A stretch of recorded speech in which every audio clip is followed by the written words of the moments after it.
الحمدللہ رب العالمین والصلاة والسلام علی سید المرسلین وعلی آلہ وصحبہ اجمعین اما بعد۔ محترم ناظرین، السلام علیکم ورحمۃ اللہ وبرکاتہ۔ آج آپ حضرات کی خدمت میں سورۃ الفرقان کے آخری رکوع کی چند آیات بیان کی جائیں گی جو 19ویں پارے میں ہیں۔ سورۃ الفرقان کا اکثر حصہ، اکثر مضامین توحید سے متعلق، رسالت سے متعلق، اور جو مشرکین نے اعتراضات کیے تھے ان اعتراضات کے جوابات دیے گئے اور ان کی سزا کا بیان بھی اللہ رب العالمین نے وہاں پر کیا ہے۔ اب اس سورت کے اخیر میں اللہ رب العالمین نے اپنے مقرب بندوں کا، برگزیدہ اور مقبول بندوں کا تذکرہ فرمایا ہے۔ ان کی صفات یہاں پر گنائی ہے کہ کن کن خوبیوں کے، کن کن اوصاف کے وہ حامل ہیں۔ ان کو ایک خاص اعزاز اللہ نے دیا ہے، خاص لقب دیا ہے عباد الرحمن کہہ کر۔ اسی کے متعلق چند صفات آپ حضرات کی خدمت میں آج اختصار کے ساتھ بیان کی جائیں گے۔ اعوذ باللہ من الشیطان الرجیم، بسم اللہ الرحمن الرحیم۔ وعباد الرحمن الذین یمشون علی الارض ہونا واذا خاطبهم الجاہلون قالوا سلاما۔ عباد الرحمن وہ ہیں جو زمین پر دبے پاؤں چلتے ہیں، جب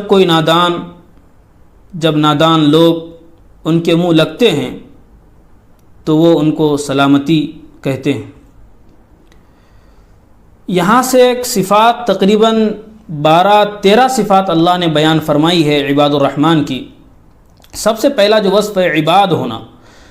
عباد یہ پلورل ہے، سنگولر اس کا عبدن ہے۔ اس کے معنی ہے کہ آقا کا مملوک ہونا، اپنے تمام اختیارات کو، اپنی تمام مرضی کو، اپنے افکار کو، اپنے خیالات کو اپنے آقا کی مرضی اور منشا کے مطابق کر دینا۔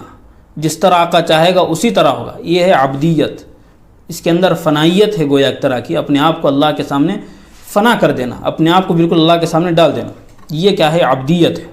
پہلی صفت ان کا کیا ہے؟ عباد ہونا ہے، فنائیت کا جذبہ ان کے اندر ہونا ہے۔ دوسری صفت جو اللہ نے بیان کی، الذین یمشون علی الارض ہونا، جو زمین پر دبے پاؤں چلتے ہیں، تواضع کے ساتھ چلتے ہیں، انکساری کے ساتھ چلتے ہیں۔ اب اللہ نے چلنے کا تذکرہ یہاں پر کیوں کیا ہے؟ تو اس کا جواب یہ دیا گیا ہے کہ آدمی کے باڈی لینگویج سے اس کے کیریکٹر کا پتہ چلتا ہے، تو اسی لیے اللہ نے یہاں پر چلنے کا تذکرہ کیا۔ آدمی کے چلن سے بھی پتہ چلتا ہے کہ کس درجے کا آدمی ہے، کس مقام کا یہ آدمی ہے۔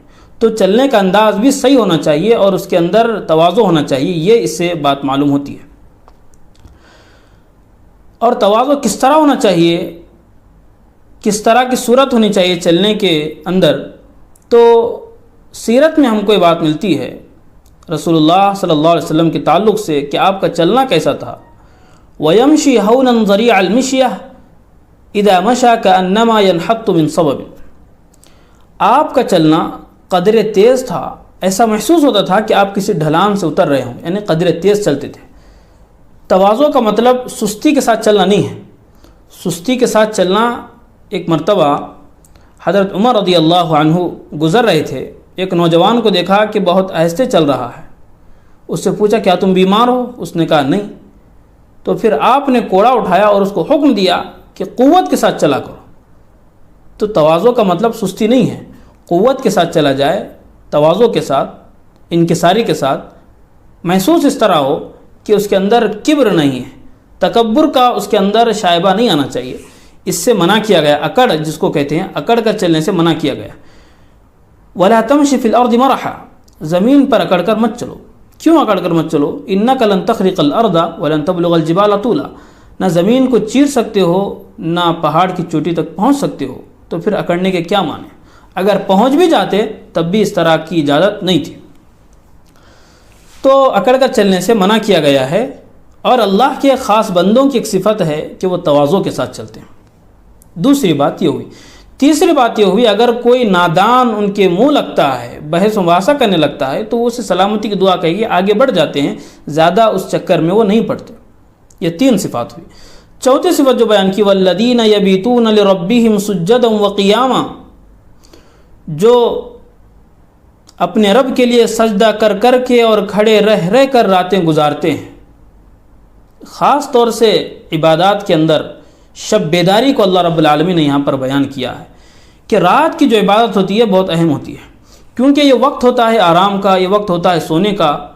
اس وقت اٹھ کر اللہ کی عبادت کرنا مشقت کا کام ہے، لیکن اس کے باوجود جو مشقت کے ساتھ کرتا ہے تو اللہ رب العالمین اس کو اپنے خاص بندے عباد الرحمن میں شامل کرتے ہیں۔ تو ان کی ایک صفت کیا؟ رات کو گڑ گڑا کر اللہ کے سامنے کھڑے ہو کر وہ کیا کرتے ہیں؟ عبادت کرتے ہیں۔ اب یہاں سے ایک مسئلہ نکل آیا کہ قیام اللیل یعنی تہجد کی پابندی بھی ضروری ہے، ضروری اس معنی کر کے کہ اس کی بڑی فضیلتیں آئی ہیں۔ رسول اللہ صلی اللہ علیہ وسلم نے فرمایا کہ تہجد میری اور مجھ سے پہلے انبیاء کی سنت رہی ہے، اور اس کی اور بھی بہت ساری فضیلتیں ہیں، اور سب سے پہلے بتایا جاتا ہے کہ تہجد کی نماز ہی تھی، بعد میں دوسری فرض نمازیں اس کا ثبوت ہوا ہے، پہلے جو نماز تھی وہ تہجد کی نماز ہی تھی۔ تو اس کا اہتمام بھی کرنا چاہیے، بڑی فضیلت کی چیز ہے۔ آدمی رات کے کسی وقت میں اٹھ کر اللہ کے سامنے گڑ گڑائے، اللہ کے سامنے تہجد پڑھے، تو اس کی بڑی الگ خاصیت ہے۔ ایک بات یہ ہو، اور جو اللہ رب العالمین نے 5ویں صفت بیان فرمائی عباد الرحمن کی، والذین یقولون ربنا اصرف عنا عذاب جہنم، اور جو اللہ سے دعا کرتے ہیں کہ اے ہمارے رب جہنم کے عذاب کو ہم سے پھیر دے۔ اتنے مقبول بندے، اتنے اللہ کے خاص بندے لقب عباد الرحمن کا ملا، اس کے باوجود ان کے اندر خوف کی کیفیت اتنی ہے کہ وہ اپنے انجام سے غافل بالکل نہیں ہے۔ اتنی عبادات کرنے کے بعد وہ یہ نہیں سمجھ رہے ہیں کہ جنت ہمارے لیے پکی ہے، وہ تو امید تو ہے ہی، لیکن خوف بھی ان پر ہے۔ جیسا کہ 8ویں پارے کی تفسیر میں بات آئی تھی کہ الایمان بین الخوف والرجاء، ایمان کا مسئلہ خوف اور رجا کے درمیان ہوتا ہے، امید اور خوف کے درمیان ہوتا ہے۔ تو آدمی کو چاہیے کہ چاہے وہ جس مقام پر بھی پہنچے، لیکن یہ چیز برقرار رہنی چاہیے۔ ایک عبادت کر کے ہم یہ نہ سمجھ لیں کہ ہم اللہ کے بالکل برگزیدہ بندے بن گئے، اب کسی کام کی ہم کو ضرورت نہیں ہے، اس طرح کا نہیں۔ معاملہ بگڑ جاتا ہے جب آدمی بڑے عہدے پر پہنچ جاتا ہے یا عبادات زیادہ کرنے لگتا ہے، تو پھر آدمی اپنے سے چھوٹوں کو اپنے سے کمتر سمجھنے لگتا ہے۔ جہاں پر آئی ایم سم تھنگ کا مسئلہ ہوتا ہے تو پھر وہیں مسئلہ بگڑ جاتا ہے۔ تو یہ جو صفت ہے کبر کی، یہ صفت آدمی کے اندر کبھی بھی نہیں آنی چاہیے۔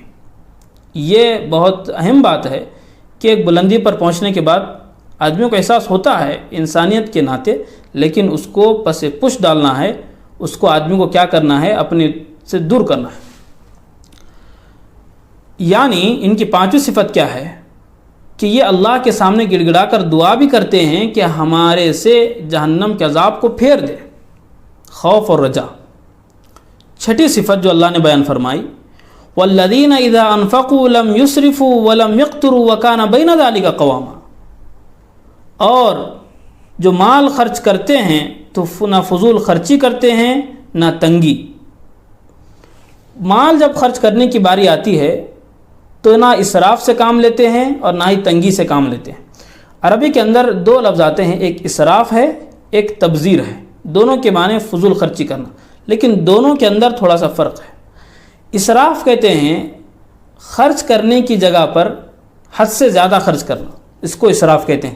جیسے فرمایا گیا کلوا واشربوا ولا تسرفوا، کھاؤ پیو لیکن اسراف مت کرو۔ کھانے پینے کے اندر 2-4 ڈشیں کافی ہو جاتی ہیں عام طور سے، اس میں اور زیادہ تنوع کرنا مفسرین فرماتے ہیں یہ بھی اسراف میں شامل ہے۔ اس طرح دوسری چیزوں کو ہم اس پر دوسری چیزوں کو قیاس کر سکتے ہیں۔ ایک ہوتا ہے تبذیر، اس کے معنی بھی فضول خرچ کرنے کے ہیں، لیکن تبذیر کے معنی ہیں کہ جہاں پر خرچ نہیں کرنا ہے وہاں حد سے زیادہ خرچ کرنا۔ اسی کے متعلق فرمایا گیا ان المبذرین کانوا اخوان الشیاطین، جو بیجا فضول خرچی کرنے والے ہیں، جو فضول خرچی کرنے والے وہ شیطان کے بھائی ہیں۔ تو جہاں پر خرچ نہیں کرنا ہے وہاں پر حد سے زیادہ خرچ کرنا یہ تبذیر ہے، اس کی بہت سخت وعید اللہ رب العالمین نے بیان فرمائی ہے۔ اور عباد الرحمن کی یہ صفت ہے کہ وہ اللہ کے راہ میں خرچ کرتے بھی ہیں، اور خرچ کرنے کے ساتھ ساتھ ایک اعتدال کے ساتھ، میانہ روی کے ساتھ وہ خرچ کرتے ہیں۔ اس کے بعد اگلی صفت اللہ رب العالمین نے جو بیان فرمائی ہے اب تک جو صفات بیان کی وہ عبادات سے متعلق، کچھ کرنے سے متعلق تھے۔ آگے جو صفات اللہ رب العالمین بیان فرمائے ہیں وہ منہیات سے رکنے کی ہیں۔ والذین لا يدعون مع اللہ الہا آخر، ساتویں صفت یہ ہے کہ وہ اللہ کے علاوہ کسی اور کو نہیں پکارتے، اللہ کے ساتھ کسی کو شریک نہیں ٹھہراتے۔ شرک، تو شرک وہ نہیں کرتے ہیں، کیونکہ شرک جو ہے سب سے بڑا گناہ، ان الشرک لظلم عظیم، ان اللہ لا یغفر ان یشرک بہ ویغفر ما دون ذلک لمن یشاء۔ شرک کے علاوہ گناہوں کی معافی اللہ کے پاس ہے، لیکن شرک کی معافی بغیر توبہ کے اللہ معاف نہیں کریں۔ تو ان کا ایک وصف کیا ہوتا ہے کہ یہ اللہ کے ساتھ کسی کو شریک نہیں کرتے۔ آگے بات بیان فرمائیں، ولا یقتلون النفس التي حرم اللہ الا بالحق ولا یزنون، اور ایک صفت ان کی یہ ہے کہ یہ ناحق کسی کا قتل نہیں کرتے ہیں۔ اگر کوئی ہے شرعی طرف سے اس کی اجازت تو پھر اس وقت وہ کرتے ہیں، ناحق کسی کا قتل نہیں کرتے ہیں۔ اور قتل کرنا یہ اسلام میں اس کی بڑی سزا ہے کہ جو جان بوجھ کر قتل کرے گا تو اس سے قصاص لیا جائے گا، تو اسلام میں یہ سزا متعین ہے۔ سزا کے متعلق بھی بات کل آپ حضرات کی خدمت میں آئی ہے۔ اور آگے اور صفت بیان کی اللہ نے، ولا یزنون، اپنی خواہشات کو جائز طریقے سے پورا کرتے ہیں۔ کل ہمارے پاس جو بات آئی تھی، ہمارے سامنے جو بات آئی تھی، وہ مومنین کاملین جو حقیقی معنوں میں کامیاب ہیں ان کی بات آئی تھی۔ آج جن صفات کا ہم تذکرہ کر رہے ہیں وہ عباد الرحمن کی ہیں، جو اللہ کے خاص مقبول بندے ہیں۔ دونوں میں تھوڑا سا فرق ہے، زیادہ فرق دونوں میں نہیں۔ اس کے بعد اللہ رب العالمین نے آگے بیان فرمایا کہ یہ تین کام نہیں کرتے، ایک اللہ کے ساتھ شریک نہیں کرتے، دوسرا کسی کو ناحق قتل نہیں کرتے، اور اپنی خواہشات کا غلط استعمال نہیں کرتے۔ آگے بات بیان فرمائے، والذین لا یشہدون الزور، اور جھوٹی گواہی بھی نہیں دیتے۔ بعض مفسرین نے یہ کہا کہ جھوٹی مجلسوں میں بھی شامل نہیں ہوتے، جو گناہ کی مجلسیں ہیں، بری باتوں کی مجلسیں ہیں، ان مجلسوں میں بھی یہ شامل نہیں ہوتے۔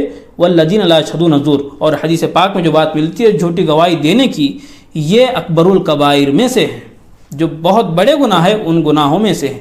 ایک مرتبہ رسول اللہ صلی اللہ علیہ وسلم تشریف فرما تھے، صحابہ سے کہا، الا اخبرکم باکبر الکبائر، کیا جو بڑے گناہ ہیں اس کے بارے میں نہ بتاؤں؟ صحابہ نے کہا بلا، کیوں نہیں، ضرور بتلائیے۔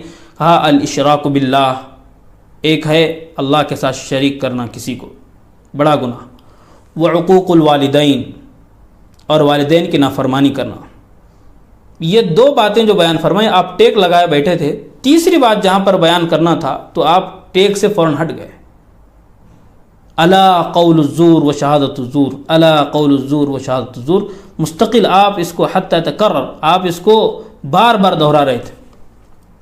صحابہ کہنے لگے لیتہ سکتا، آپ پر گویا ایک مشقت ہم کو محسوس ہو رہی تھی، گویا آپ خاموش رہ جاتے تو ہمارے لیے اچھا ہوتا، یہ آپ کے لیے اچھا ہوتا، تاکہ آپ پر مشقت ہم محسوس کر رہے تھے کہ آپ بار بار ایک ہی جملہ کہے جا رہے تھے، اس کی اہمیت کو، اس کی حساسیت کو بتانے کے لیے کہ جھوٹی گواہی جو ہے یہ بڑے گناہوں میں سے ہے، اور ایک خاص انداز سے آپ نے اس کو بیان کیا ہے تو اس کی حساسیت اور بھی بڑھ جاتی ہے۔ تو یہاں پر وہی تذکرہ، والذین لا یشہدون الزور، یہ جھوٹی گواہی نہیں دیتے، کیونکہ جھوٹی گواہی یہ ایک کبیرہ گناہوں میں سے، اور جھوٹی مجلسوں میں شامل بھی نہیں ہوتی۔ ہاں اگر کہیں مجلس سے گزرنا ہے اگر، تو پھر کیسے گزرتے ہیں؟ وَإِذَا مَرُّوا بِاللَّغْوِ مَرُّوا كِرَامًا، اگر اس طرح کی مجلس سے گزر ہوا تو پھر شریفانہ انداز سے وہاں سے گزر جاتے ہیں، اس کی طرف دیکھتے بھی نہیں ہیں۔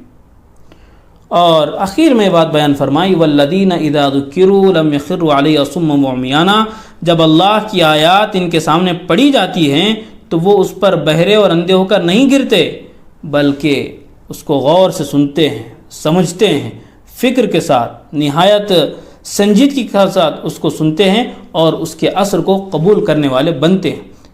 اور آخری صفت اللہ نے جو بیان فرمائی ہے کہ یہ دعا کا اہتمام بھی کرتے ہیں، اور دعا کس طرح کرتے ہیں، دعا بھی اللہ نے سکھائی ہے، گویا کہ مسلمانوں کو کس طرح دعا اللہ سے کی جائے۔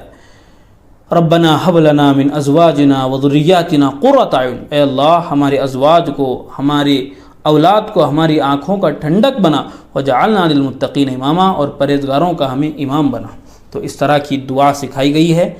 یہ صفات جو بیان کی گئی عباد الرحمن کی صفات ہیں، ہم دعا کرتے ہیں کہ اللہ ہم تمام کو بھی یہ عباد الرحمن کی جو صفات ہے، ان صفات کو اپنی زندگی میں لانے کی، اس کے متعلق کوشش کرنے کی، محنت کرنے کی اور اس اعزاز کو اپنے آپ کے لیے قبول کرنے کی اللہ توفیق عطا فرمائیں۔